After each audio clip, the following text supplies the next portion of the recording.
محترم معزز محتشم حاضرین، السلام علیکم ورحمۃ اللہ وبرکاتہ۔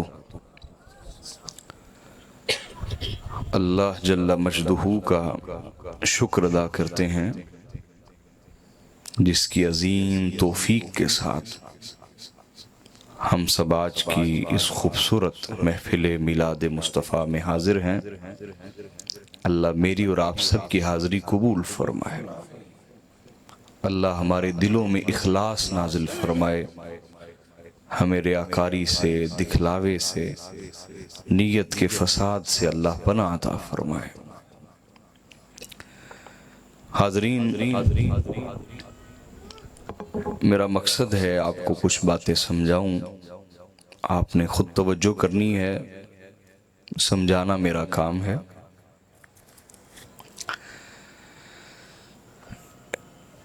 ابھی میں 2 دن پہلے ایک ادارے میں جانے کا اتفاق ہوا تو وہاں ایک نئی کتاب پبلش ہو کے آئی ہوئی تھی میلاد منانے کے خلاف۔ اس کو کافی پبلیکیٹ کیا گیا ہے، آتی رہتی ہیں اس طرح کی کتابیں، لیکن حیرانگی کی بات یہ ہے کہ نہ ہماری طرف سے یہ وضاحت ہے کہ میلاد منانے سے مراد کیا ہے، اور نہ جو معترض ہے، اعتراض کرنے والا ہے، اسے ہی پتا ہے کہ میں کیوں اعتراض کر رہا ہوں۔ اس کی ایک ضد ہے کہ اس نے میلاد کے خلاف لکھنا ہے، سمجھ رہے ہیں، اور ہماری ایک ضد ہے کہ ہم کہتے ہیں کہ ہمیں کسی کی پرواہ نہیں۔ دیکھیے، علم کی جو دنیا ہے وہاں یہ مزاج پسند نہیں کیا جاتا۔ تحقیق کی جو دنیا ہے اس میں جب کوئی شخص داخل ہو جاتا ہے، اور آپ میں سے ہی داخل ہوتا ہے، آپ کے بچوں میں سے داخل ہوتا ہے، آپ کی بیٹیوں میں سے داخل ہوتا ہے، جس کے اندر جس وقت کوئی لگن لگ جائے کہ سچ کا راستہ کیا ہے، حق کا راستہ کیا ہے، تو جب بھی یہ لگن لگتی ہے تو افسوس کے ساتھ ہمارے اپنے ہی بچے اور بچیاں، انہوں نے زندگی بھر اپنا عقیدہ نہیں جانا ہوتا، زندگی بھر اپنا عقیدہ نہیں پڑھا ہوتا، زندگی بھر اہل علم کے پاس بیٹھ کر قرآن اور حدیث سے اپنا عقیدہ سمجھا ہوتا نہیں۔ لیکن جب اس طرح کے لوگ ان کے سامنے 2-4 آیات پڑھتے ہیں اور اس کا مطلب اپنے مطلب کا لیتے ہیں، اس کا مطلب اپنے مطلب کا لیتے ہیں، تو چونکہ عربیت تو جانتے نہیں ہوتے، قرآن مجید کی جو اصل زبان ہے، ٹیکسٹ ہے، متن ہے، اس کو تو جانتے نہیں ہوتے نا، تو پھر وہ اسی پر اعتبار کرتے ہوئے اس وقت خود ہی ججمنٹ کرتے ہیں، اس وقت خود ہی فیصلہ کرتے ہیں کہ یہ گروہ ٹھیک ہے اور جس گروہ میں میرے آباء و اجداد رہے ہیں وہ بالکل غلط ہے۔ کیوں جی، میں صحیح کہہ رہا ہوں یا نہیں کہہ رہا؟ یہ خرابی ہے، ہم نے احساس نہیں پیدا کیا اپنے بچوں میں، اپنی بچیوں میں۔ یاد رکھ لیجئے، جب تک ہم یہ واضح نہیں کرتے کہ میلاد منانے سے مراد کیا ہے، میلاد منانے سے مراد کیا ہے، اس پر تنقید کیسے ہو سکتی ہے؟ پہلی تو بات یہ سمجھے نا۔ پھر دوسری یہی بات ہمارے اپنے بچوں کے لیے، اپنی نسل کے لیے، جب تک انہوں نے یہ سیکھا ہی نہیں تو وہ میلاد منانے کا انکار کیوں کرنے لگ جاتے ہیں؟ میرے سوال سمجھ آئیں یا نہیں آئے؟ بولیے نا۔ تو یہ جو سوالات ہیں ان پہ مشتمل میں نے ایک تحریر لکھی، وہ کتاب چھپی ہوئی ہے، میلاد منانے کی حقیقت اور اس کی شرعی حیثیت۔ اس میں نے یہی سوالات قائم کیے ہیں کہ میلاد منانے سے مراد کیا ہے۔ میلاد منانے سے جو بندہ بھی اردو زبان جانتا ہے وہ اس کو ضرور پڑھے، اور انشاءاللہ کوئی اہل علم پڑھے گا تو اس کو اندازہ ہوگا کہ اس میں محنت شامل ہے، اور علم اور تحقیق کا بلند معیار انشاءاللہ وہ پائے گا کتاب کے اندر۔ ایسا نہیں جو مارکیٹ میں کتابیں ملتی ہیں ہر مصنف لکھنے بیٹھ جاتا ہے، ایسا نہیں ہوگا انشاءاللہ، اللہ کے فضل اور اس کی توفیق سے۔ تو میں نے اس کتاب میں یہ سارے سوالات قائم کیے ہیں. یہ بات سمجھے یا نہیں؟ میلاد منانے سے کیا مراد ہے؟ جب تک یہ ہی چیز واضح نہیں ہے اس پہ کوئی حکم کیسے لگ سکتا ہے؟ میری بات سمجھ آ رہی ہے نہیں آ رہی؟ ایک چیز کی ماہیت ہی واضح نہیں ہے، حقیقت ہی واضح نہیں ہے. اب کوئی معترض اعتراض کرنے والا کھڑا ہو، وہ ویڈیو بناتا ہے، دیکھیں جناب جلوس کے اندر یہ کچھ شرارتی لڑکے یہ کر رہے ہیں، وہ کہتا ہے دیکھو یہ ہے میلاد منانا. حالانکہ ہماری مراد میلاد کے اندر یا میلاد کے جلوسوں میں کچھ شرارتی قسم کے لوگوں کی حرکتیں مراد ہوتی نہیں ہیں. وہ تو خانہ کعبہ میں لوگ نہیں باز آتے، کوئی نہ کوئی جہالت والا کام ادھر بھی ہوتا رہتا ہے. تو کیا عمرہ کرنا چھوڑ دیں؟ کیا حج کرنا چھوڑ دیں؟ نکاح کے موقع پر کون سا گھر ہے جو خرافات اور خرابیوں سے بچا ہوتا ہے؟ کوئی نکاح کرنا چھوڑتا ہے؟ بولیے نا. تو اصل مسئلہ یہ ہے کہ میلاد کے نام پر اگر کچھ ایسے کام ہو رہے ہیں جو اللہ اور اس کے رسول کے حکم کے خلاف ہیں تو اس کی تردید کی جائے، اس کو رد کیا جائے، اس کی مذمت کی جائے، اس کی اصلاح کی جائے، عوام میں شعور پھیلایا جائے. لیکن میلاد کے نام پر جو کام وہ ہو رہے ہیں جو قرآن سے بھی ثابت ہیں، حضور کے فرمان سے بھی ثابت ہیں، احادیث صحیحہ سے ثابت ہیں، احادیث حسنہ سے ثابت ہیں، جو سند کے اعتبار سے صحیح حسن درجے کی روایتیں، جب ان سے ثابت شدہ اعمال محافل میلاد میں ہوتے ہیں اور میلاد کے نام پر ہوتے ہیں تو پھر اس کا انکار کیسے کیا جا سکتا ہے؟ یہ میری ایک بات سمجھے آپ یا نہیں سمجھے؟ بولیے. اگر میلاد منانے سے مراد، یہ پھر میں نے کہا جو اردو پڑھنے والا طبقہ ہے ضرور اس کتاب کو لیں. ہم بڑا پیسہ لگاتے ہیں ماشاءاللہ محبت میں میلاد کے اوپر، لیکن تھوڑی سی ہمت کرنی چاہیے کہ کتابیں بھی خریدنی چاہیے اس موضوع پر.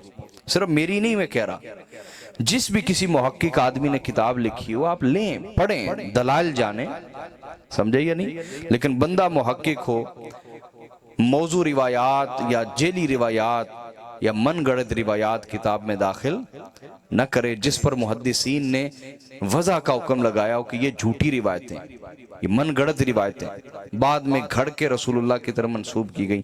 ایسی روایتیں نہ ہوں، صحیح روایتیں ہوں، حسن درجے کی روایتیں ہوں. تو آپ ایسی کوئی بھی کتاب خریدیں، پڑھیں، علم میں اضافہ کریں. میلاد منانے میں ایک خرچہ یہ بھی تو شامل کر لیں نا. کوئی اچھی کتابیں خریدیں، اپنی نسل کو دیں، بیٹوں کو دیں، بیٹیوں کو دیں. خود نہیں پڑھ سکتے انہیں کہیں بھئی یہ روزانہ مجھے 2-3 صفحے پڑھ کے سناؤ. میری بات سمجھ رہے کہ نہیں؟ یہ شعور جب تک نہیں آئے گا اور آپ صرف ایک رسمی طور پر میلاد منائیں گے تو زندگی میں کبھی کوئی موڑ ایسا آ گیا کہ میلاد نہ منانے والے سے آپ کا آمنا سامنا ہو گیا تو آپ اس کے اعتراضوں کا جواب کبھی نہیں دے پائیں گے. میں ٹھیک کہہ رہا ہوں یا غلط کہہ رہا ہوں؟ بولیں تو صحیح. اس وقت بابا بلے شاہ کے شعر سنا کے آپ اپنی جان نہیں چھڑا پائیں گے. اس بات کا وہ اچھے طریقے سے آپ کو پکڑنا جانتے اس بات کے اوپر کہ میں قرآن سنا رہا ہوں، تو ایک صوفی کا کلام سنا رہا ہے. اس وقت آپ خود ہی سوچتے ہیں کہ یار یہ بندہ ٹھیک کہہ رہا ہے، لاجیکل بات کر رہا ہے، عقلی بات کر رہا ہے. تو اگر آپ پہ وہ وقت آیا یا آپ کے بچوں پہ آیا تو یاد رکھیے گا آپ اپنے عقیدے کا دفاع نہیں کر پائیں گے. تو میلاد منانے میں جو آپ خرچہ کرتے ہیں اس خرچے میں یہ بھی شامل کریں. اس خرچے میں بولیے اللہ اور اس کے رسول دیگر خرچے پہ تو راضی ہوتے ہیں، اس پہ زیادہ راضی ہوں گے. یہ لنگر ہے، یہ تقسیم کریں. جو لوگ اردو زبان جانتے ہیں، پڑھنا جانتے ہیں ان کو دیں. یہ بہترین لنگر ہے. صرف میری کتاب نہیں کہہ رہا، ہاں میری کتاب کا حق دگنا ہے. کیا ہے؟ اور بھئی قریبی لوگوں کا حق دگنا ہوتا ہے نا. تو آپ میرے قریبی ہیں، میں آپ کا قریبی ہوں. سمجھے کہ نہیں سمجھے؟ تو یہ حق ہے قریب لوگوں کا، ہمسایوں کا حق ہے. یہ آپ خریدیں اور ضرور پڑھیں. اور انشاءاللہ میں نے کہا آپ کو شاید نہ اندازہ ہو، اہل علم پڑھیں گے تو اس کو اندازہ ہوگا کہ یہ تحقیق کے بلند معیار پہ الحمدللہ لکھی گئی کتاب ہے. یہ ابھی بچوں نے سٹال لگایا ہوا ہے. یہ نہیں سوچنا شاہ جی اپنی کتابیں بیچتے ہیں. اس کی 1 روپے بھی آمدن میری جیب میں نہیں جاتی. میری ہر تحریر اللہ اور اس کے رسول کے لیے ہے. میں اس سے کوئی آمدن اپنی جیب میں ڈالتا نہیں ہوں. جو بھی لکھتا ہوں اللہ اور اس کے رسول کے لیے، آپ کی تعلیم، آپ کی تربیت کے لیے، شعور کے لیے ہے. تو میں اس پہ کچھ گفتگو کرنا چاہتا ہوں کہ میلاد منانے سے مراد کیا ہے. میلاد منانے سے مراد کیا ہے. یاد رکھیں، اگر تو میلاد منانے پہ میلاد منانے سے مراد وہ خرافات ہیں، وہ غلط رسومات ہیں جو ہو رہی ہیں، معاشرے میں چل رہی ہیں، تو پھر ہم ایسے میلاد منانے کا رد کرتے ہیں. سمجھے یا نہیں سمجھے؟ مثال کے طور پر ہمارے ہاں کئی جگہ ایسی بھی محافل ہوتی ہیں کہ محفل کرنے والا تو چلا جاتا ہے، صبح پورا گاؤں لڑ پڑتا ہے. ایسا ہوتا ہے یا نہیں؟ تو محافل کے نام پر فسادات کرنا، مذہبی فسادات کرنا، یہ رسول اللہ کو خوش نہیں کرے گا. یہ کبھی بھی اللہ کے نبی کو خوش، وہ نبی جو امن کا پیغام لے کے آئے، رحمت للعالمین، تو ہر کوئی مانتا ہے نا. سمجھے نا؟ ان کے نام کے اوپر شر پھیلانا، فساد پھیلانا، جھگڑا پھیلانا اور اس طرح کی تقریر کر جانا کہ صبح پورا گاؤں لڑ پڑے آپس میں، سر پھاڑ دے، تھانے کچہری تک معاملہ پہنچے، تو ایسے میلاد منانے سے بھی بچیں اور ایسے خطیبوں کو بلانے سے بھی بچیں، گریز کریں. سمجھ آ رہی ہے؟ اختلاف کی ایک حد ہے، اختلاف کا ایک طریقہ کار ہے، اختلاف کا بھی کوئی ادب اور اصول ہوتا ہے. اختلاف کا یہ طریقہ نہیں کہ آپ ممبر پہ چڑھ دوڑیں اور ممبر کا تقدس بھول جائیں، ممبر کا احترام بھول جائیں، مسجد کا احترام بھول جائیں اور آپ ایک دوسرے کے خلاف شروع ہو جائیں. نا، یہ طریقہ درست بولیے نا، نہیں ہے. میرے آقا صلی اللہ علیہ وآلہ وسلم نے جو قرآن ہمیں دیا ہے، اس میں اللہ تعالیٰ نے واضح حکم دیا ہے کہ جو مشرکین ہیں، کیا ان کے بتوں کو بھی گالی نہ دو. ان کے بتوں کو بھی گالی، کہیں وہ اپنی نفرت میں آ کے تمہارے سچے خدا کو نہ گالیاں دینے لگ جائے. کتنا بڑا سنہری اصول خدا نے عطا کیا ہے، قرآن میں عطا کیا ہے. دیکھیے، اگر یہ مزاج ہمارا قائم ہو جائے گا تو پھر نہ رسالت مآب صلی اللہ علیہ وآلہ وسلم کی عزت آپ کے برے اور غلط فیصلوں کی وجہ سے محفوظ رہے گی، اور نہ ہی اسلام کے اوپر کیچڑ اچھالنا کبھی بند ہو پائے گا. یہ میری بات آپ سمجھے کہ نہیں؟ بولیے نا. ہاں، آپ کے ذہن میں یہ آ سکتا ہے کہ وہ بھی تو یہ کر رہے ہیں، تو کیا بدلے میں یہی کریں گے؟ بولیے نا. اگر کوئی شخص مثال دے رہا ہوں، اگر کوئی شخص کسی کی عزت پہ ہاتھ ڈالتا ہے تو کیا بدلے میں اس کی عزت پہ ہاتھ ڈالا جائے گا؟ نہیں، اس کو سزا دی جائے گی. کیا دی جائے گی؟ یہ نہیں ہے کہ کوئی کسی کی عزت پہ ہاتھ ڈالے تو یہاں سے لوگ جائیں وہ ان کی عزتوں پہ ہاتھ ڈالیں. نا، یہ طریقہ کار درست قرآن کے خلاف ہے، حضور کی شریعت کے خلاف ہے. تو جان لیجئے کہ جن لوگوں نے حضور کی زندگی میں میرے آقا کی گستاخیاں کی، رسول اللہ کو اذیتیں پہنچائیں، تکلیفیں پہنچائیں میرے آقا نے، ان کے لیے حضور علیہ السلام کا رویہ کیا تھا. طائف دیکھیے، طائف کا واقعہ آپ کے سامنے ہے نا. طائف کا واقعہ آپ کے سامنے ہے کہ حضور علیہ السلام ایک امید کے ساتھ وہاں گئے کہ جب اہل مکہ ایمان نہ لائے تو میرے آقا طائف چلے گئے. کہاں؟ طائف کے 3 سردار تھے، وہاں 3 قبیلے آباد تھے. طائف ہی حضور کیوں گئے؟ ڈائریکٹ مدینہ کیوں نہیں آئے؟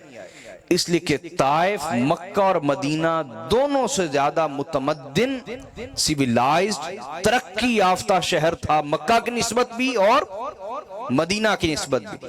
طائف اس دور میں، جس دور میں عرب کے اندر باقاعدہ ریاست قائم کرنا، فصیلے قائم کرنا، شہر کی حدود بندی کرنا، انجینئرز کے ذریعے سے ایک بہترین سڑکوں کا پلان، شہری نظام، فصیلیں، دیواریں، حدود بندی، اس چیز کا تصور بھی نہیں تھا عربوں میں. جس دور میں طائف کے اندر اس دور میں ایسے انجینئرز موجود تھے جن انجینئرز نے جا کے کیسر روم کا محل تعمیر کیا تھا، وہ طائف کے انجینئر تھے.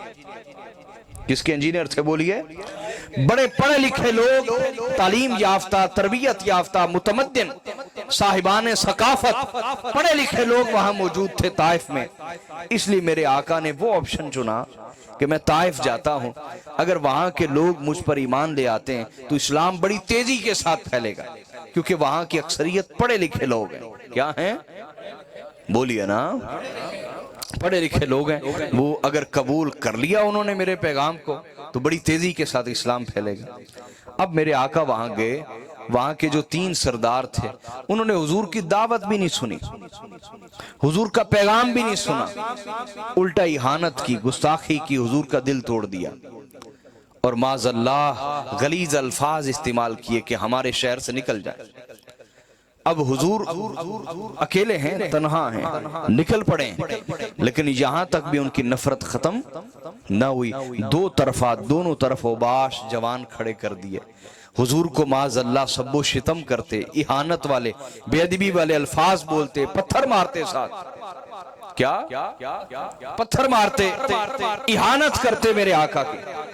اور آقا علیہ الصلوۃ والسلام کی ذات اقدس ہے، سنیے، توجہ کیجئے میری طرف، حضور کی ذات اقدس کا معاملہ کیا ہے کہ میرے آقا صلی اللہ علیہ وسلم نگاہ اٹھا کے بھی اور آقا علیہ الصلوۃ والسلام دل میں نفرت لا کے بھی کسی کی طرف دیکھ تک نہیں رہے۔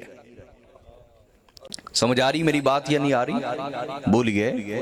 حضور سر جھکا کے، نظر جھکا کے گزر رہے ہیں، وہ پتھر مار رہے ہیں اور میرے آقا زخمی ہوتے چلے جا رہے ہیں، پورا جسم لہو لہان ہو چکا ہے اور جوتے مبارک، نالین مبارک میرے آقا کے خون آلود ہو چکے ہیں۔ ذرا منظر اپنے سامنے رکھیے، یعنی یہ وہ دین جو آقا علیہ الصلوۃ والسلام نے ہم تک پہنچایا ہے، جس سے ہم جاہل ہیں، جسے ہم جانتے ہی نہیں۔ میرے سامنے کوئی کہے کہ ہم بے عمل ہیں تو میں انہیں کہتا ہوں نہیں بھائی، یہ کوئی زمانہ ہوگا جب ہم بے عمل تھے، آج ہم بے عمل تو ہیں ہی، بے علم بھی ہیں۔ کیا ہیں؟ بے علم، میٹرک کیا ہوا ہے، ایف اے کیا ہوا ہے، بی اے کیا ہوا ہے، ایم اے کیا ہوا ہے، لیکن دین سے ناواقف ہیں، دین سے لابلد ہیں، ناواقف ہیں، جاہل ہیں دین کے معاملے میں، دین کی مبادیات بھی، بنیادی چیزیں بھی نہیں جانتے ہم۔ میں ٹھیک کہہ رہا ہوں یا غلط کہہ رہا ہوں؟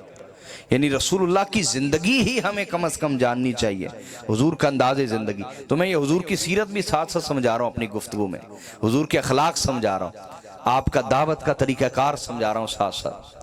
تو یہ واقعہ سب نے سنا ہوا ہے کہ میرے آقا صلی اللہ علیہ وسلم لہو لہان ہے اور ایک باغ میں تشریف فرما ہوئے، تو وہاں وہ جو باغ تھا وہ بھی ایک قریشی سردار کا تھا، اس کا جو غلام تھا، کون؟ وہ نینوا کا رہنے والا تھا، جہاں کے حضرت یونس علیہ السلام تھے نا، نینوا کا رہنے والا تھا۔ اس نے دیکھا کہ ایک عظیم شخصیت ہیں، شکل و شباہت سے، اور لہو لہان ہے، اور تھک کر ایک درخت کے ساتھ ٹیک لگا کے بیٹھ گئے۔ وہ دوڑا ہوا گیا اور انگوروں کا ایک گچھا لے آیا حضور کے لیے، اور اس نے کہا کہ اے عظیم ہستی، یہ قبول کر لیں۔ تو آقا علیہ الصلوۃ والسلام نے بسم اللہ الرحمن الرحیم پڑھ کے اس کو کھانا شروع کیا۔ کیا؟ اچھا، جو پیش کر رہا ہے انگور وہ ابھی مسلمان ہے یا کافر ہے؟ بولو نا کیا ہے؟ یہ حضور یہی تو سمجھا رہے ہیں۔ دیکھیے انسانوں میں 2 طرح کے طبقے، ایک ہے اچھے اخلاق والے، ایک ہے برے اخلاق والے۔ اچھے اخلاق والے لوگ مسلمانوں میں بھی ملیں گے، عیسائیوں میں بھی ملیں گے، یہودیوں میں بھی ملیں گے، ہندوؤں میں بھی ملیں گے، ہر طبقے کے اندر آپ کو اچھے اخلاق کے لوگ ملیں گے، اور قرآن نے خود گواہی دی۔ اللہ رب العزت نے فرمایا کہ اسلام کے جو سب سے بڑے دشمن ہیں وہ یہود ہیں، اور ان سے جو کم دشمنی رکھتے ہیں وہ عیسائی رکھتے ہیں، لیکن اللہ تعالیٰ نے فرمایا یہ عیسائی اور یہودی بھی برابر نہیں ہیں، یہ دونوں برابر نہیں ہیں، ان میں سے ایسے بھی ہیں کہ اگر تم انہیں 1 دینار بھی بطور امانت رکھوا دو، کیا 1 دینار بھی بطور امانت رکھواؤ وہ بھی کھا جائیں گے، اتنے بے ایمان ہیں ان کے اندر۔ اور انہی کے اندر ایسے امانت دار بھی ہیں، ایسے کہ اگر تم ایک ڈھیر خزانہ بھی ان کے پاس امانت رکھواؤ تو 1 سنگل پینی، 1 ٹکے کی بھی ایک سکے کی بھی کمی بیشی نہیں کریں گے، جیسے امانت رکھواؤ گے ویسے دے دیں گے۔ اب قرآن کیا سمجھانا چاہ رہا ہے؟ کیا قرآن مجید ان کی تعریفیں کر رہا ہے؟ نہیں، قرآن نے یہاں دو چیزیں سمجھائی ہیں۔ کیا؟ پہلی یہ کہ کسی کی خوبی کا اعتراف کرنا، اقرار کرنا، یہ اصل میں اعلیٰ اخلاق ہے۔ یہ کیا ہے؟ خوبی اگر دشمن میں بھی ہو، اس کا اعتراف اور اقرار اگر آپ کرنے کی جرت رکھتے ہیں تو آپ کے اخلاق عالی ہیں، آپ کے اخلاق بلند اخلاق ہیں۔ اور اگر آپ دشمن کی خوبیوں کو بھی نظر انداز کریں اور خوبیوں کو بھی خامیوں کے کھاتے میں ڈال دیں، پھر آپ برے اخلاق کے بندے ہیں۔ یہ قرآن نے پہلی بات سمجھائی۔ آ رہی بات سمجھ شریف میں کہ نہیں آ رہی؟ بولیے تو صحیح۔ دوسری چیز اللہ تعالیٰ نے یہاں کیا سمجھائی آپ کو؟ قرآن نے یہاں ایک بات تو یہ سمجھائی کہ دشمن کی بھی خوبی کا اعتراف کریں، یہ بلند اخلاق ہے، ورنہ آپ گھٹیا انسان ہیں۔ دوسری خوبی اللہ تعالیٰ نے دوسری چیز اللہ تعالیٰ نے جو بیان فرمائی ہے، اس میں جو حکمت ہے وہ کیا ہے؟ وہ یہ اللہ تعالیٰ سمجھانا یہ چاہ رہے ہیں کہ ہر ایک کو حق کی دعوت نہ دو، ہر ایک کو حق کی دعوت جس میں خیانت پیدا ہو چکی ہے، جس میں جھوٹ سرشت طبیعت اور فطرت میں شامل ہو چکا ہے، جہاں خیانت، جھوٹ، دغا بازی، دھوکے بازی، فراڈ طبیعت میں فطرت میں شامل ہو چکا ہے، تم انہیں حق کی دعوت دو گے بھی تو تمہارے لیے مزید دشمنی اور عداوت پہ اتریں گے، حق کی دعوت کو قبول نہیں کریں گے۔ تم حق کی دعوت انہیں دو، ان کفار کو دو جن کے اندر امانت داری ہے، جن کے اندر سچ اور حق کو قبول کرنے کی صلاحیت موجود ہے، انہیں حق کی دعوت دو۔ جب تم انہیں حق کی دعوت دو گے اور اچھے انداز کے ساتھ دو گے، یقیناً ان کے اندر کی سچائی انہیں سچ کو قبول کرنے پر ضرور مجبور کر دے گی۔ میں ٹھیک کہہ رہا ہوں یا نہیں کہہ رہا؟ بولیے۔ اور یہی وجہ ہے کہ ہمارے ہاں جو مسلمان ہیں وہ وراثتی مسلمان ہیں۔ کیا ہیں؟ یہ میں بڑی تربیت کی باتیں کر رہا ہوں، یہ بہت بنیادی باتیں جو آپ سے کر رہا ہوں، اور یہ نہیں کروں گا تو آپ کا حق مار لوں گا، یہ ضروری ہے آپ سے کرنا۔ ہمارے ہاں 99% طبقہ وہ ہے جو حقیقی مسلمان نہیں ہے، وہ وراثتی مسلمان ہے۔ کیا ہے؟ وراثتی مسلمان، یعنی ماں باپ مسلمان تھے، یہ بھی مسلمان ہے، اسے وجہ ہی نہیں پتا میں کیوں مسلمان ہوں۔ میں ٹھیک کہہ رہا ہوں یا نہیں؟ اسے وجہ ہی نہیں پتا میں کیوں مسلمان ہوں۔ وراثتی مسلمان، اسلام کو سب سے زیادہ نقصان دشمنوں نے نہیں، وراثتی مسلمانوں نے پہنچایا۔ وراثتی مسلمانوں نے اسلام کو ہمیشہ سب سے زیادہ نقصان پہنچایا۔ انہی میں غدار پیدا ہو جاتے ہیں، بڑی جلدی بک جاتے ہیں۔ یہ میرے الفاظ نہیں ہیں، آپ پڑھیں امریکہ کے انٹیلیجنس کے چیف کا آرٹیکل پڑھیں، اس نے کہا سب سے جلدی بک جاتے ہیں پاکستان کے لوگ۔ یہ صرف ایک گرین کارڈ کے لالچ میں پورا خاندان بک جاتا ہے، انہیں خریدنا بہت آسان ہے۔ یہ میں مذمت نہیں کر رہا آپ کی، آئینہ دکھا رہا ہوں کہ ہمیں اپنی اصلاح کرنی چاہیے۔ کیا کرنی چاہیے؟ جب تک آپ وراثتی مسلمان رہیں گے، آپ کے بچے، آپ کی بیٹیاں وراثتی مسلمان رہیں گی، انہیں خریدنا آسان ہوگا، انہیں اسلام کے خلاف بھڑکانا آسان ہوگا، انہیں پیغمبر اسلام صلی اللہ علیہ وسلم کے بارے میں شک میں مبتلا کرنا بڑا آسان ہوگا۔ ایک تقریر ان کو شک میں مبتلا کر دے گی۔ میں موضوع سے نہیں ہٹوں گا، پھر بھی اگر ہٹوں تو مجھے یاد کرائیے گا۔ ایک واقعہ آپ کو سناتا ہوں۔ ہمارے ایک عزیز ہیں، دور کے ہیں، انہوں نے اپنا واقعہ بیان کیا۔ وہ کہتے ہیں کہ میں ایک جگہ ایسی کانفرنس میں بیٹھا، مجھے علم نہیں تھا کہ وہ لوگ اسلام کے دشمن ہیں اندر سے، لیکن اوپر سے تو سارے ہی مسلمان تھے۔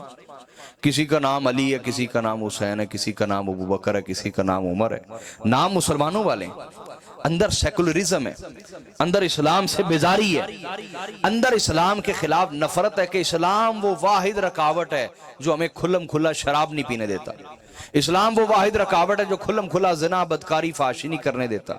سمجھ آ رہی کہ نہیں؟ یہ ایسا طبقہ ہے، آپ کے اندر ہے، آپ سے زیادہ ہے۔ سکولز میں، کالجز میں، یونیورسٹیز میں آپ کا سامنا نہیں ہوتا، آپ کے پڑھے لکھے بچوں کا سامنا ہوتا ہے، اور انہیں پتہ ہی نہیں ہوتا۔ انہیں پتہ ہی نہیں ہوتا اپنے دشمن کا. جس کو اپنے دشمن کا علم ہی نہیں وہ دفاع کے لیے تیار کیسے ہوگا؟ میں ٹھیک کہہ رہا ہوں یا نہیں؟ یہ دشمن ہے. سنیے، وہ کہتا ہے کہ میں کانفرنس میں شریک ہوا تو وہاں انہوں نے گفتگو کی، اور گفتگو کے اندر گفتگو رسول اللہ کے متعلق تھی صلی اللہ علیہ وآلہ وسلم، اور گفتگو میں انہوں نے میرے اندر اور کئی لوگوں میں شک پیدا کر دیا کہ اللہ کے نبی نے بہت ساری شادیاں کیوں کی؟ نبی کا تو دھیان ہی نہیں ہونا چاہیے عورت کی طرف. چلو ایک عورت صحیح، اتنی عورتیں سمجھ آ رہی میری بات یا نہیں؟ اب وہ کہتا ہے کہ میں چونکہ بڑا پڑھا لکھا گریجویٹ آدمی تھا تو میں نے اس کو اپنے لیے ہتک سمجھا کہ میں کسی عالم کے پاس بیٹھوں اور یہ بات کروں. سمجھے کہ نہیں؟ اور میرا اپنا تجربہ ہے کہ اگر وہ کسی کے پاس آ بھی جاتا تو اس نے کہنا تھا اوئے تو گستاخ ہو گیا. ٹھیک کہہ رہا ہوں یا نہیں؟ ہمارے روایتی ملا اسلام سے بیزار کرنے میں دشمنوں سے زیادہ کردار ادا کرتے ہیں. اگر کوئی حق کا طالب آ ہی جائے الٹا چڑھائی کر دیں گے، اوئے تو گستاخی کر رہا ہے، تیرے اندر کفر پیدا ہو رہا ہے. نہیں، اس کی بات کو سنیے، دلائل سے جواب دیجئے، اور اگر دلائل نہیں آتے سچ بولیے مصلی پر بیٹھ کر کہ میرا بیٹا مجھے اس چیز کے بارے میں تحقیقات نہیں ہے میری، مجھ سے کسی بڑے عالم کے پاس جاؤ، وہ تمہیں مطمئن کرے گا. میں ٹھیک کہہ رہا ہوں یا نہیں کہہ رہا؟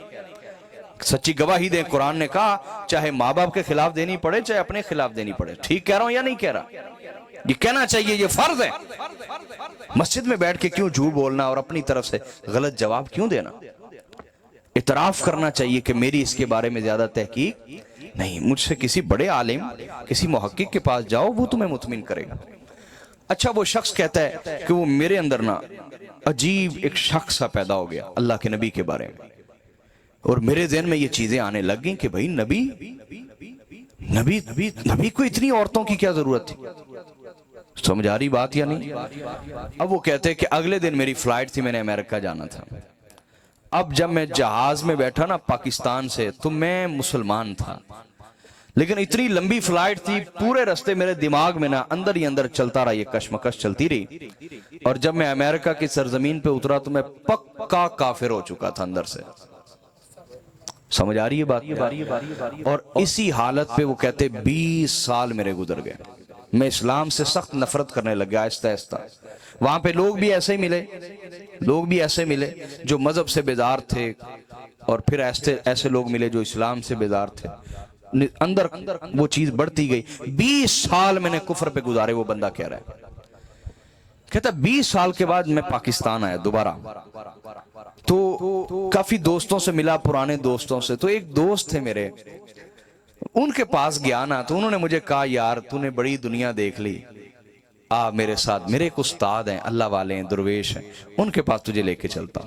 میں نے کہا یار نہ مجھے مولوی اچھے لگتے ہیں نہ درویش اچھے لگتے ہیں، مجھے دور ہی رہنا دو ان سے. انہوں نے کہا نہیں بھی، وہ کوئی روایتی آدمی نہیں، اللہ والے ہیں، آؤ ملاقات کرتے ہیں. کہتے وہ مجھے نہ زبردستی لے گیا، گاڑی میں بٹھایا، ہم ادھر گئے.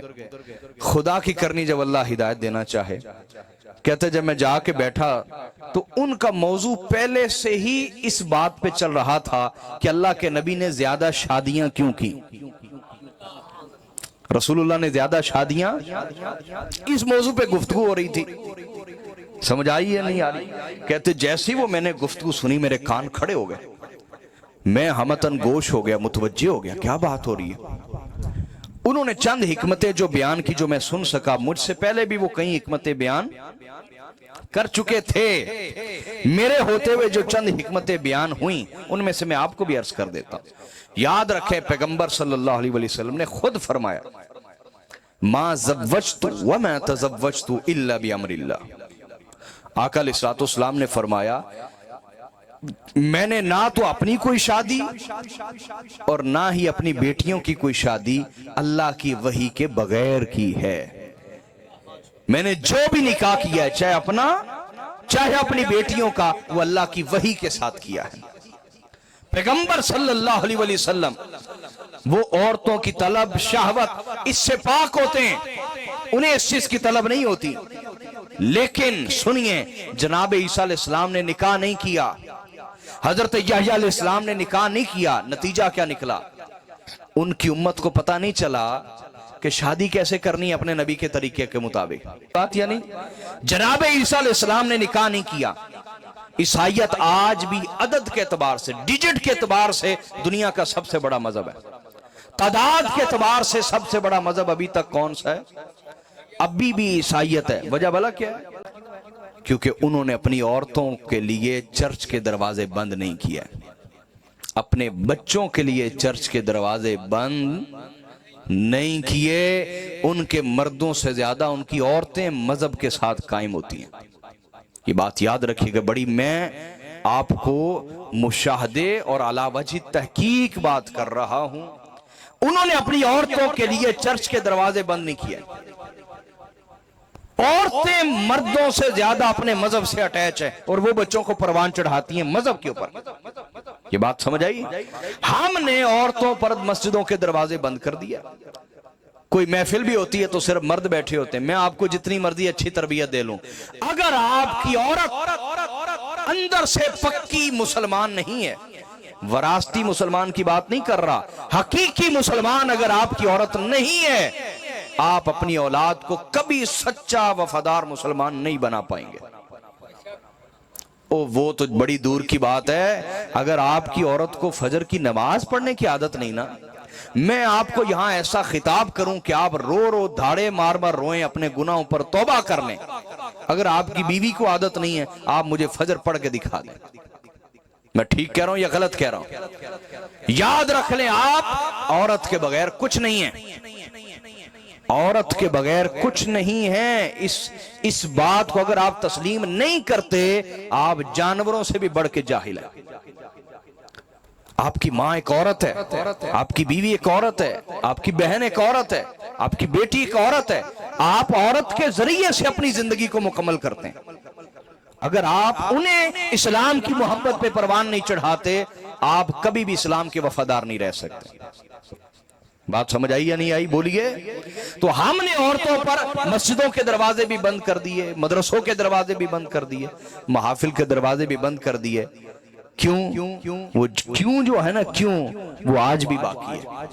ہر عورت بازار جا رہی ہے، ہر عورت سکول بھی جاتی ہے، ہر عورت کالج یونیورسٹی بھی پڑھ رہی ہے، الا من شاء اللہ. چلو جن کے پاس اسباب نہیں وہ نہیں پڑھا سکتے آج کے دور میں.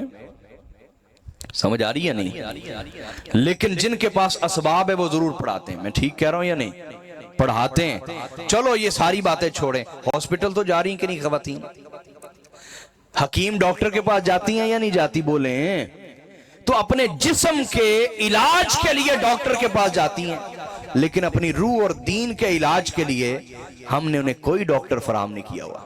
میں یہ نہیں کہہ رہا انہیں اکیلے بھیج دیں، آپ خود جائیں ساتھ، کسی ایسی جگہ بیٹھیں، اپنا دن مقرر کر لیں، ہفتے میں ایک دن مقرر کر لیں، گھنٹے 2 گھنٹے کے لیے جائیں، بیٹھیں، سیکھیں کسی ایسے شخص سے جو آپ کے اندر اسلام کی وفاداری بھر دے.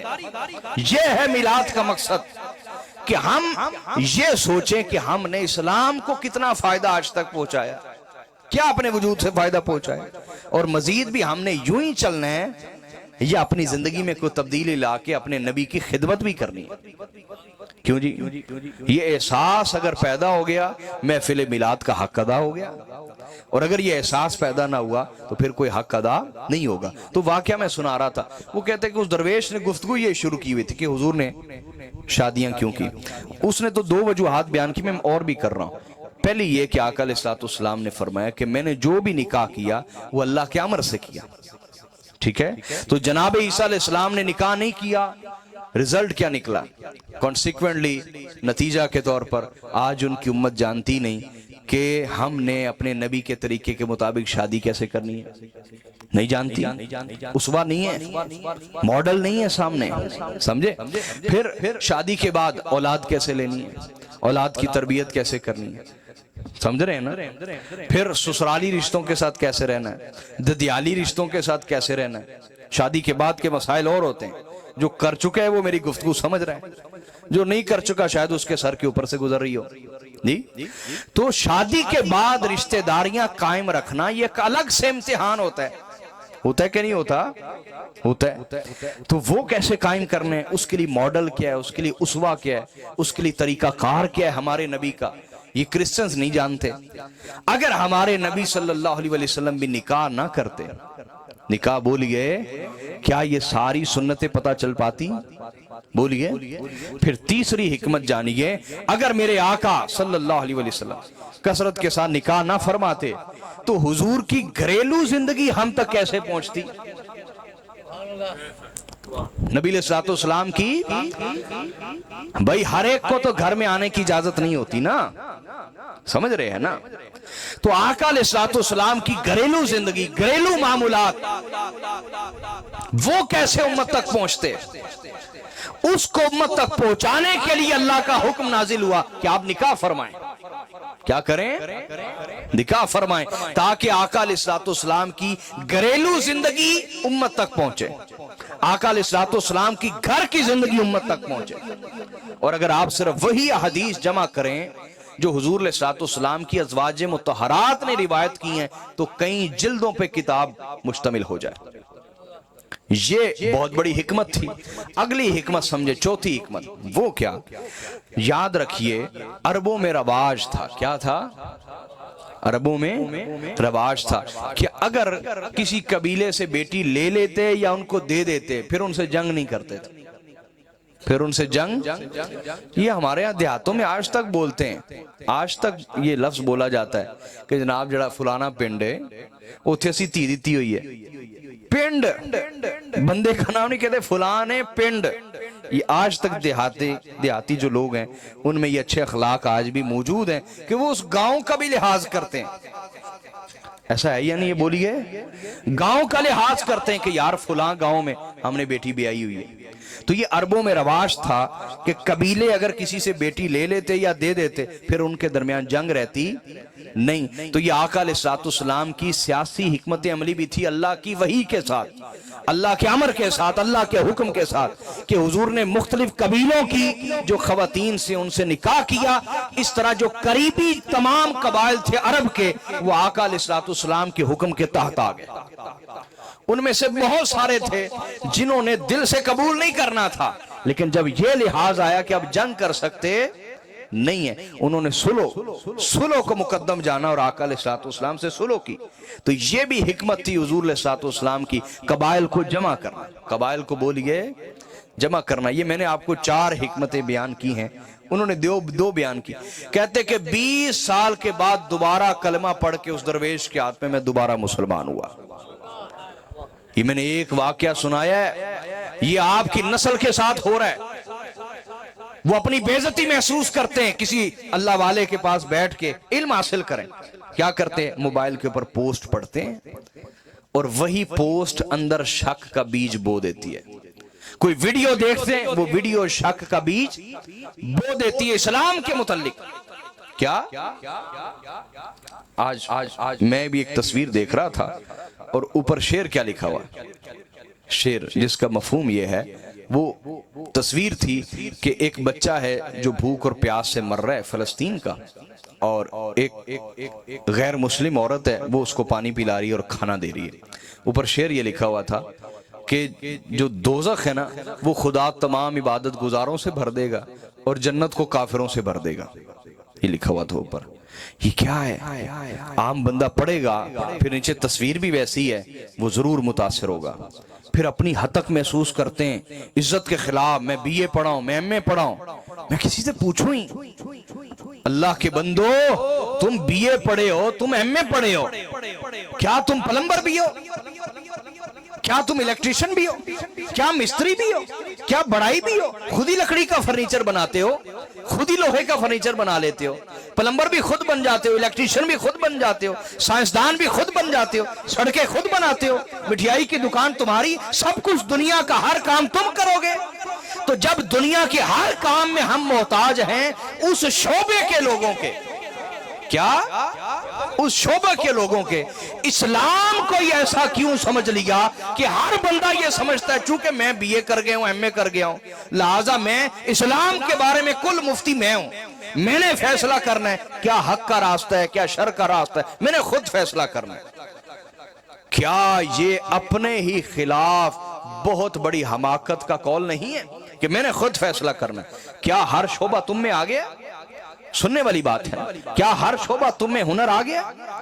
بولے نا، کیا ہر انسان پلمبر بھی ہے، الیکٹریشین بھی ہے، لوہے کا فرنیچر بھی خود بناتا ہے، بڑائی بھی خود ہی ہے، لکڑی کا فرنیچر بھی خود بناتا ہے، مستری بھی خود ہے، مزدور بھی خود ہے، ہر کام اس کے اندر ہے، استاد بھی خود ہے، شاگرد بھی خود ہے، ہر چیز خود ہے؟ بولے ہوتا ہے ایسا؟ نہیں، انسان اپنی دنیا کے بارے میں اتنا سیانا ہے، اس نے گھر بنانا ہو تو 10 مستریوں کے بارے مشورہ کرتا ہے۔ ایسا ہی ہے جی، چنگا کام کیڑا کرے گا، میرے پیسے نہ برباد ہو جان۔ اپنے پیسے اور دنیا کے لیے اتنا محتاط ہے، اور دین کے لیے عالم یہ ہے کہ پوسٹیں پڑھ کے اسلام کا انکار کر رہے ہیں، الہاد پھیر رہے ہیں، خدا کا انکار کیا جا رہا ہے، مذہب کا انکار کیا جا رہا ہے، اسلام کے بارے میں شک کیا جا رہا ہے، اور یہ الہاد اتنا پھیر رہا ہے، کفر اتنا پھیر رہا ہے، اتنا پھیر رہا ہے کہ یہ آپ کے تصور سے بھی زیادہ ہے۔ کیا؟ ہاں، آپ کو پتہ تب چلتا ہے جب بیٹی کہتی ہے کہ میں اپنی سوچ میں آزاد ہوں، میں نہیں مانتی آپ کے مذہب کو۔ جب بیٹا کہتا ہے میں نہیں مانتا آپ کے مذہب کو، آپ کو پتہ تب چلتا ہے کہ اس پہ محنت کئی سال سے ہو رہی تھی۔ محنت کیوں جی، میں ٹھیک کہہ رہا ہوں یا غلط کہہ رہا ہوں؟ اور پھر جلتی پہ تیل چھڑکتے ہیں ہمارے وہ نادان خطیب کہ اگر کوئی ایسا بندہ محفل میں آ ہی جائے تو اپنی تقریر ہی کبھی اس کے خلاف کبھی اس کے خلاف، اس کو گالی دے اس کو گالی دے، وہ کہتا ہے یار انہوں نے کوئی چج دی گل ہی نہیں آندی، تو وہ بیزار ہو کے اور زیادہ دور ہو جاتا ہے علماء سے، اور ان باتوں پہ اعتبار کرتا ہے کہ جو باتیں اسے پہنچائی جا رہی ہوتی ہیں ہیومینٹی کے نام پر، انسانیت کے نام پر۔ لہٰذا حاضرین، اس بات کو سمجھ لیجئے، اسلام کچھ اور ہے، مسلمانوں کا عمل کچھ اور ہے۔ اگر آپ نے حق جاننا ہے تو ایسے ہی گلی محلے کے ہر مسلمان کی ویڈیو بنا کے حق جاننے کی کوشش مت کریں، ورنہ آپ گمراہ ہوں گے۔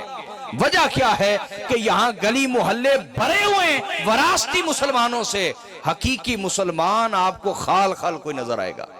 اگر آپ کو اسلام کے بارے جاننا ہے، حقیقی مسلمان ڈھونڈیے۔ کون؟ اور حقیقی مسلمان کون ہوتا ہے؟ جسے مسلمان ہونے کی وجہ پتا ہو۔ بولیے، میں نے ایک جگہ ایک سیشن تھا، پڑھے لکھے لوگ تھے، تو میں نے وہاں سوال کیا کہ اگر آپ ہندوؤں کے گھر پیدا ہوتے کیا آپ مسلمان ہوتے؟ انہوں نے کہا جی نہیں جی۔ میں نے کہا یہیں سے فیصلہ کر لیں کون حقیقی مسلمان ہے۔ حقیقی مسلمان وہ ہے کہ وہ کہتا اگر میں سکھوں کے گھر بھی پیدا ہوتا میرے اندر حق کی تلاش ہوتی اور میں اس کو ڈھونڈنے نکلتا، اور سلمان فارسی کی طرح سلمان فارسی رضی اللہ تعالیٰ عنہ کی طرح در بدر پھرتا، جگہ جگہ جاتا، غلامی بھی برداشت کرتا، بھوک پیاس بھی برداشت کرتا، کبھی سچے لوگوں کی خدمت کبھی جھوٹوں کی کرتا، لیکن حق کا متلاشی رہتا، یہاں تک کہ مجھے کوئی ایسا مل جاتا جو مجھے خدا سے ملانے والا ہوتا۔ جس کا یہ جواب ہے وہ حقیقی مسلمان ہے، جو اپنے مسلمان ہونے کی وجہ جانتا ہے، جو علم کی بنیاد پر، تحقیق کی بنیاد پر جان چکا ہے کہ اسلام سب سے سچا دین ہے اور پیغمبر اسلام صلی اللہ علیہ وسلم سب سے سچے راہبر اور امام ہے۔ جو یہ یقین کی حد تک جان چکا ہے، علم سے، تحقیق سے، دلیل سے جان چکا ہے، یقین جانیے وہ آکسفورڈ میں پڑھے، کیمبرج میں پڑھے، امریکہ میں پڑھے، یورپ آسٹریلیا میں پڑھے، وہ کہیں بھی چلا جائے اس کا ایمان کبھی نہیں ڈگمگاتا، وہ ہمیشہ محمدی بن کے رہتا ہے۔ اور جس کو یہ نہیں نہ پتا، جو وراثتی مسلمان ہے، وہ آپ دار ارقم داخل کروا دیں، وہ کنز الایمان میں داخل کروا دیں، وہ کسی مدرسے میں داخل کرا دیں، اس کے اندر کا کفر نکلے گا ایک نہ ایک دن، ضرور نکلے گا۔ وہ چاہے آپ ساری عمر مسجد میں اسے رکھیں، اس کے اندر کا کفر نکلے گا۔ کب؟ جیسے اسے موقع ملے گا، جیسے ماحول ملے گا، وہ اندر سے ظاہر ہو جائے گا کہ وہ کیا چیز ہے۔ کہ میری بات سمجھ رہے ہیں آپ؟ لہٰذا حاضرین، میں آپ کو حضور کا واقعہ سنا رہا تھا، پھر سنا کے اس موضوع پہ آتا ہوں، تھوڑی سی گفتگو کروں گا اس موضوع کے اوپر۔ وہ یہ کہ میرے آقا صلی اللہ علیہ وسلم نے کیسے ٹریٹ کیا، کیسا سلوک کیا ان لوگوں کے ساتھ جو نادان ہیں، جو جاہل ہیں، جو جانتے نہیں، تو آقا علیہ الصلوۃ والسلام نے بسم اللہ پڑھ کے انگور کھانا شروع کیے، اور کس کے ہاتھ سے تحفہ قبول کیا؟ جو خود ابھی کافر ہے، غیر مسلم ہے، خود ابھی کیا ہے؟ ایک جنگ ہو رہی تھی نا، تو صحابہ کرام رضی اللہ تعالی عنہم نے پوچھا یا رسول اللہ کیا ہم کافروں کے بچوں کو مار دیں؟ تو میرے آقا اس سوال پر ناراض ہوئے، حضور نے فرمایا کیا تم میں جو بہترین لوگ ہیں یہ کافروں کے بچے نہیں ہیں؟ تم میں سے کس کس کا باپ مسلمان ہے؟ اکثریت کے باپ کافر ہیں، تو کہا تم کافروں کے بچے نہیں؟ تمہیں اللہ نے اگر اسلام کی دولت دی ہے اللہ انہیں بھی عطا فرما دے گا۔ یہ مزاج میرے آقا نے عطا کیا ہے۔ کسی کے بارے میں مہر پہلے سے ہی لگا دیں گے، آپ محنت کیا کریں گے؟ آپ اسلام کی دعوت کیا دیں گے؟ یہ بات سمجھ شریف میں آئی تھی؟ بولیے سلامت رہیں۔ تو آقا علیہ الصلوۃ والسلام نے بسم اللہ پڑھ کے جیسے انگور کھائے، وہ بول اٹھا، اس نے کہا اے عظیم ہستی، آپ کا عمل سب سے جدا ہے، یہاں میں نے کبھی کسی کو نہیں دیکھا کہ وہ بسم اللہ پڑھ کر کوئی چیز کھائے۔ آپ کون ہیں؟ آپ کون ہیں؟ آقا علیہ الصلوۃ والسلام نے بجائے جواب دینے کے اس سے پوچھا کہ تم کون اور کہاں کے ہو؟ اس نے کہا کہ میں نینوا کا رہنے والا ہوں۔ کہاں کا رہنے والا؟ حضور نے فرمایا نینوا میں تو میرے بھائی تھے جناب یونس علیہ السلام، میرے بھائی جناب یونس علیہ السلام وہاں کے تھے۔ اس نے کہا کہ آپ بھی اللہ کے نبی ہیں؟ حضور نے فرمایا ہاں میں اللہ کا سچا نبی ہوں۔ وہ آپ کے قدموں میں گر گیا اور حضور کے قدم چومنے لگ گیا اور دل سے ایمان لے آیا، بعد ازاں حضور کی بارگاہ میں بھی آ کے اس نے اسلام قبول کر لیا۔ لیکن اس نے اپنے دین کا آغاز کہاں سے کیا؟ حضور کے قدم چوم کے، میرے آقا کے۔ یہ میلاد کا مقصد ہے کہ میلاد کی محافل آپ کو حضور کی محبت بھی سکھائیں، حضور کے اخلاق بھی سکھائیں، حضور کی سیرت بھی سکھائیں، میرے آقا کی اتباع اور اطاعت کا بھی درس دیں۔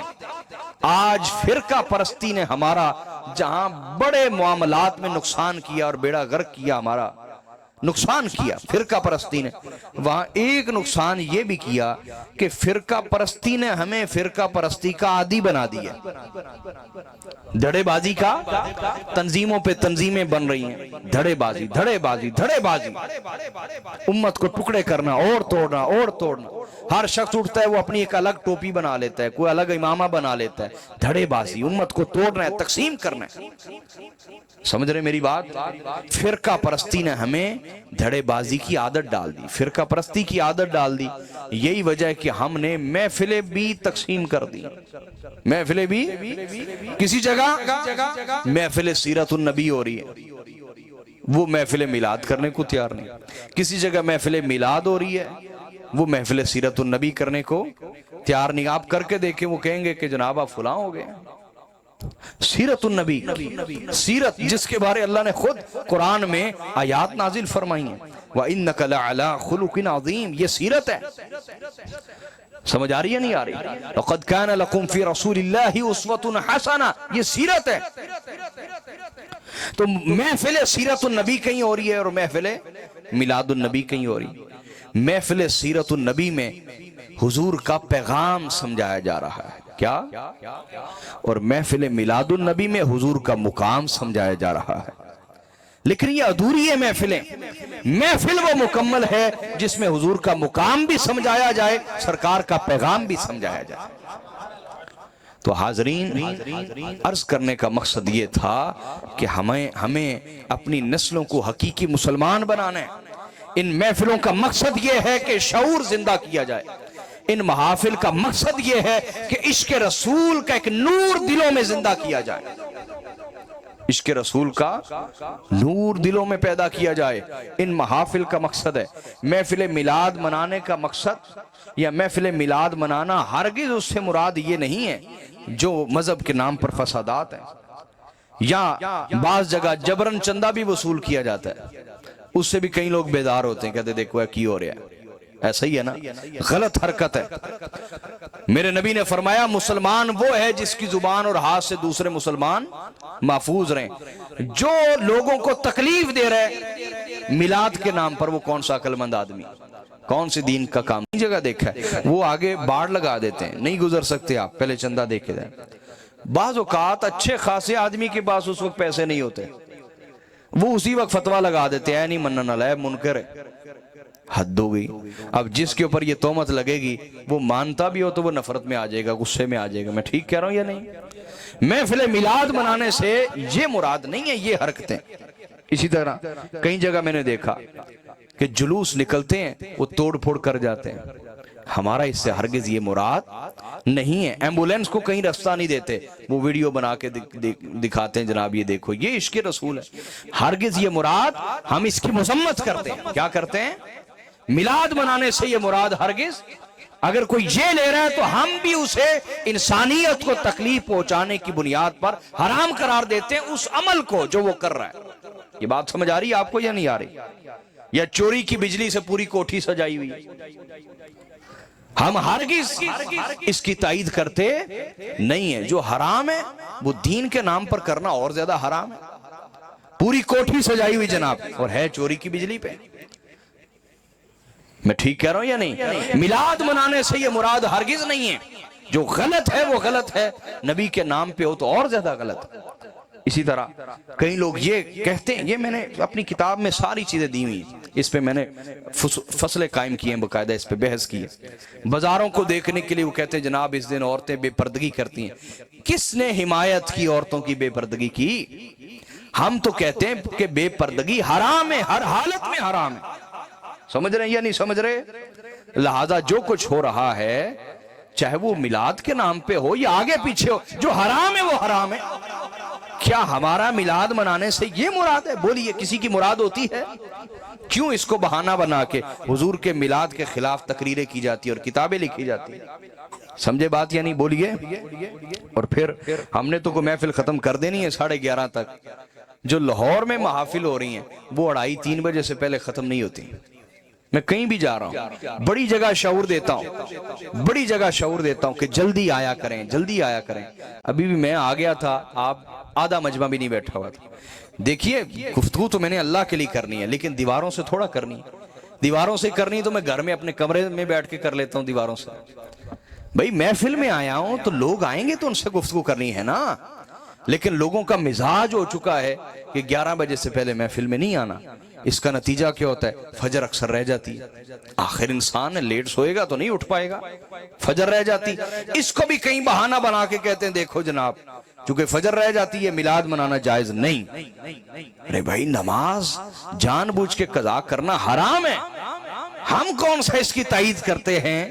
سمجھ آ رہی بات یا نہیں؟ پھر کئی جگہ وہ کہتے ہیں کہ آقا علیہ السلام کے نالین پاک کا جو نقش ہے نا اس پہ کلمہ شریف لکھ دیتے ہیں۔ کیا؟ بھئی حضور کے نالین مبارک ہمارے سروں کے تاج ہیں، لیکن حضور کے نالین پہ کلمہ شریف لکھنا یہ بے ادبی ہے۔ یہ کیا ہے بولیے؟ رسول اللہ کے نالین پر حضور کے مبارک جوتے کے اوپر جو اس کا نقش ہوتا ہے اس پہ کلمہ شریف لکھ دینا یہ کیا ہے؟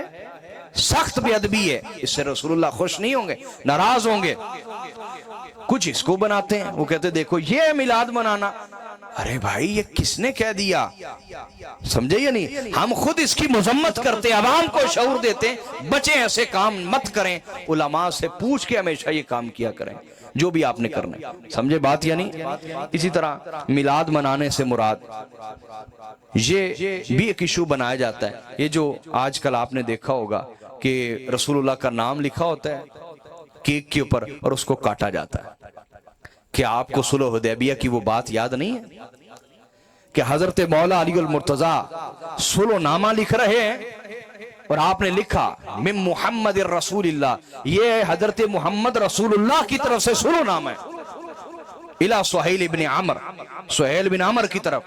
اس نے کہا ہے محمد اگر ہم آپ کو رسول اللہ ہی مانتے ہوتے تو جھگڑا پھر کیا ہے؟ ہم نہیں مانتے آپ کو رسول اللہ، یہ رسول اللہ کٹوائیں یہاں سے۔ تو اللہ کے نبی نے فرمایا علی یہاں سے کاٹ دو، تو مولا علی نے ہاتھ جوڑ کے کہا حضور میری یہ جرت نہیں کہ میں کاٹ دوں، میری کیا جرت ہے کہ میں آپ کے نام کے ساتھ رسول اللہ کاٹ دوں؟ نہ میرے آقا یہ میری جرت نہیں۔ تو آقا علیہ السلام نے خود قلم پکڑا اور اس کو کاٹ دیا۔ تو یاد رکھ لیں مولا علی کے عمل سے ہی سیکھ لیں کیک کے اوپر رسول اللہ کا نام بنا کے اس کو کاٹ رہے ہیں، یہ کون سا ادب ہے؟ یہ بے ادبی ہے، رسول اللہ کی بے ادبی اور اہانت ہے، اس سے بچیں۔ بات سمجھ آ رہی یا نہیں آ رہی؟ بھول گئے؟ اور اس طرح کی بہت ساری چیزیں میں نے اس میں لکھی ہیں اپنی کتاب کے اندر۔ میلاد منانے سے ہماری یہ مراد نہیں ہے، میلاد منانے سے ہماری مراد کیا ہے، اس میں کئی چیزیں اس کتاب میں آپ پڑھیں، اللہ آپ کو سلامت رکھے۔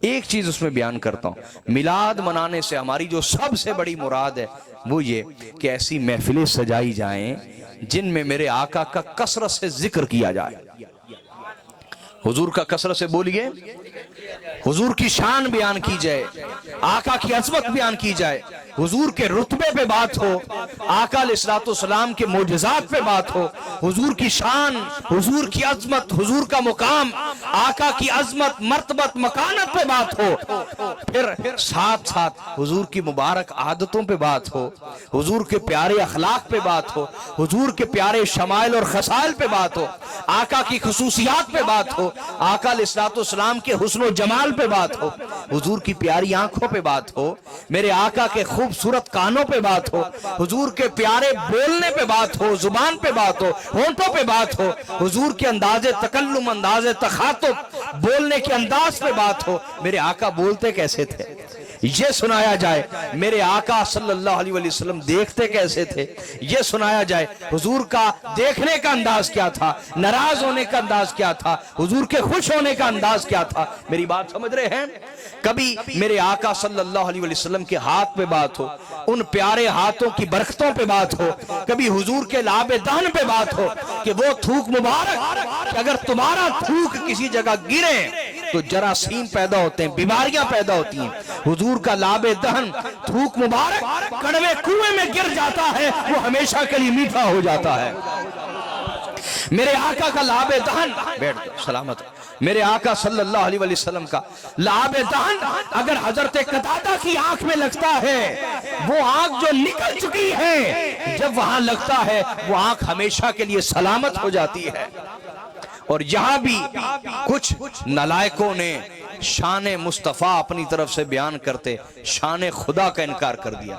کچھ نے کہا کہ دیکھو حضرت قتادہ کہتے تھے کہ وہ جو آنکھ حضور صلی اللہ علیہ وسلم نے جوڑی تھی، وقت گزرنے کے ساتھ ساتھ اس کی روشنی میں تو کمی نہ آئی، وہ جو پہلے والی آنکھ تھی جو نہیں نکلی تھی، وقت گزرنے کے ساتھ اس میں کمی آ گئی۔ تو کسی نے یہ نقطہ نکال لیا کہ دیکھو جو آنکھ خدا نے عطا کی تھی اس کی روشنی ختم ہو گئی، اور جو آنکھ مصطفیٰ نے عطا کی تھی اس کی روشنی ختم نہ ہوئی۔ الیاذ باللہ، میلاد منانے کا مطلب یہ نہیں کہ خدا کی گستاخیاں کرو نبی کے نام پر، میلاد منانے کا مطلب یہ ہے کہ خدا کی بھی شان بیان ہو، خدا کے مصطفیٰ کی بھی شان بیان ہو۔ اور یہاں اصل میں نے پھر اس بات پہ غور کیا، یہ کسی کتاب سے نہیں پڑھا، کسی خطاب سے نہیں سنا، میں نے اس پہ غور کیا، اللہ تعالیٰ نے میرے دل میں ایک نقطہ ڈالا، اس کا جواب کیوں جی توجہ ہے آپ کی، کہ حضرت قتادہ نے کہا وہ جو آنکھ پہلے سے تھی اس کی روشنی ختم ہو گئی، آہستہ آہستہ مدھم ہو گئی، اور جو آقا علیہ السلام نے جوڑی تھی اس کی روشنی کبھی ختم نہ ہوئی۔ اس میں پھر اصل بات کیا ہے جو سمجھنی چاہیے؟ تو میں نے اللہ پاک کی بارگاہ میں دعا کی تو اللہ تعالیٰ نے ایک بڑا خوبصورت نقطہ میرے دل میں ڈالا، وہ یہ کہ جاننا چاہیے یہاں یہ مطلب نہیں کہ جو آنکھ خدا نے دی اس کی روشنی کم ہو گئی، جو آنکھ مصطفیٰ نے دی اس کی روشنی کم نہ ہوئی، خدا کو کمتر دکھا کے اور خدا کی بے ادبی کر کے تم کفر کے مرتکب ہو رہے ہو، حضور کو تکلیف دے رہے ہو، یہ کون سی شان بیان کر رہے ہیں؟ تو سمجھنا چاہ رہے ہیں بھائی، اصل اس میں بات یہ ہے کہ بھائی آنکھیں دونوں ہی خدا نے ہی عطا کی تھی، نکلنے سے پہلے بھی اور نکلنے کے بعد بھی، لیکن فرق کیا تھا دونوں آنکھوں میں؟ وہ جو کبھی نہیں نکلی تھی وہ آنکھ ملی تھی ماں باپ کے وسیلے سے، اور یہ جو نکل کے جڑی تھی یہ ملی تھی مصطفیٰ کے وسیلے سے۔ پس جو ماں باپ کے وسیلے سے ملی وہ کمزور ہو گئی، جو مصطفیٰ کے وسیلے سے ملی وہ کبھی کمزور نہ ہوئی۔ آنکھیں دونوں اللہ نے عطا کی. تو میلاد منانے کا مقصد یہ ہے کہ حضور کے لعاب دہن پہ بات کی جائے کہ میرے آقا کا لعاب دہن کیسا تھا کہ حضرت قتادہ کی آنکھ میں لگتا ہے وہ ہمیشہ کے لیے جڑ جاتی ہے. سمجھے یا نہیں سمجھے؟ مولا علی المرتضیٰ کی آنکھوں میں ڈلتا ہے، زندگی بھر مولا علی کہتے کہ میری آنکھوں میں کبھی تکلیف نہ ہوئی. لعاب دہن مصطفیٰ پہ بات کی جائے. حضور کی کرامات، کرامات سے مراد ولیوں والی کرامات نہیں، کرامت سے مراد عزتیں ہوتی ہیں. میرے آقا کی عزت شان پہ بات کی جائے، حضور کے معجزات پہ بات کی جائے. کیوں؟ کیونکہ یہ ایک فطرت ہے کہ جب کسی کی تعریف سنتے رہو گے، تعریف سنتے رہو گے، ایک نیچرل پروسیس ہے، تعریف سنتے رہو گے کسی کی، لا محالہ طور پر اسے دیکھا نہ بھی ہو تو اس سے محبت کرنے لگ جاؤ گے. اور اگر کسی کے خلاف باتیں سنو گے، مذمت سنو گے، تو اگر سگا باپ بھی ہوگا تو ایک وقت کے بعد نفرت کرنے لگ جاؤ گے. یہ ایک فطرتی چیز ہے. تو میلاد کی محفلوں کا بنیادی مقصد یہ ہے کہ آقا کی محبت، وہ مقدس امانت عشق رسول کی، وہ ہم اگلی نسلوں میں اتار دیں. ہمارا بچہ بچہ ذکر مصطفیٰ سنتا ہوا بڑا ہو، ہمارا بچہ بچہ نعت مصطفیٰ سنتا ہوا بڑا ہو، ہمارا بچہ بچہ حضور کی شان سنتا ہوا بڑا ہو. جب وہ بچہ، اس کی ساری پرورش، ساری تربیت عشق مصطفیٰ میں ہوگی، ذکر مصطفیٰ میں ہوگی، شان مصطفیٰ سنتے ہوئے ہوگی، تو ایک فطرتی سی بات ہے، جب بھی حضور کا نام لوگے وہ جھوم اٹھے گا. آقا کا نام لوگے ایک وجد کی کیفیت میں آ جائے گا. ہاں یہ وہی آقا ہیں جن کی شان میں سنتا رہا ہوں، یہ وہی آقا کی بات ہو رہی ہے جن کی فلاں شان بھی جانتا ہوں، فلاں عظمت بھی جانتا ہوں.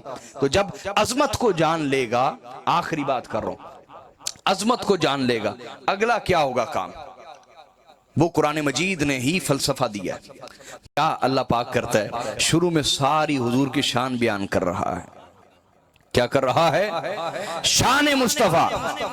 اور پھر بعد میں پیغام مصطفیٰ بیان کر رہا ہے کہ یہ دعوت ہے میرے رسول کی، یہ دعوت ہے جو وہ انسانیت کو دے رہے ہیں، یہ پیغام ہے میرے رسول کا. قرآن نے آپ کو ایک اصول سمجھا دیا. بھئی دیکھیے، حضرت مولا علی کا ایک قول ہے، آپ فرماتے ہیں کہ غربت، کیا؟ غربت عقل اور دانا آدمی کو گونگا بنا دیتی ہے. مطلب کیا ہے؟